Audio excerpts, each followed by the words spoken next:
யான் அண்ட் ஸ்பன்யான். இந்த ஃபிலமெண்ட்டுங்கிறது ஒரு சிங்கிள் கயர் தான், ஒரு சிங்கிள் யான் தான் இருக்கும், ஒரே பிளை சிங்கிள் பிளை இருக்கும். மல்டி ஃபிலமெண்ட்டில் அந்த ஒரு யானுக்குள்ள நம்பர் ஆஃப் பிளைஸ் இருக்கும். ஸ்பன்யானுங்கிறது நம்ம பருத்தி மாதிரியே பாலியஸ்டரை பஞ்சாக்கி அந்த பஞ்சை நம்ம மில்லில் கொடுத்து நூக்குறது. That's called ஸ்பன்யான். இந்த 3 வகையான ஃபேப்ரிக் யானை பற்றி பேசியிருக்கோம்.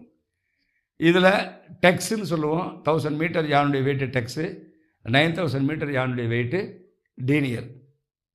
மல்டி ஃபிலமெண்ட்டுக்கு அதே தான், டெக்ஸ் அண்ட் டீனியர். பாலியஸ்டரில் டெக்ஸ் அண்ட் டீனியர் தான். இந்த ஸ்பன்யான் வரும்போது ஆட்டோமேட்டிக்கலி கவுண்ட் வந்துடும். கவுண்ட் அண்ட் டெக்ஸ் டீனியர் எது வேணாலும் இண்டிகேட் பண்ணலாம். அது ஒரு பிரச்சனையே இல்லை, கன்வர்ஷன் போட்டு நம்ம மாற்றிக்கலாம், ஒன்றும் ப்ராப்ளம் கிடையாது. சரி, beyond that what is the micro fibre யான்?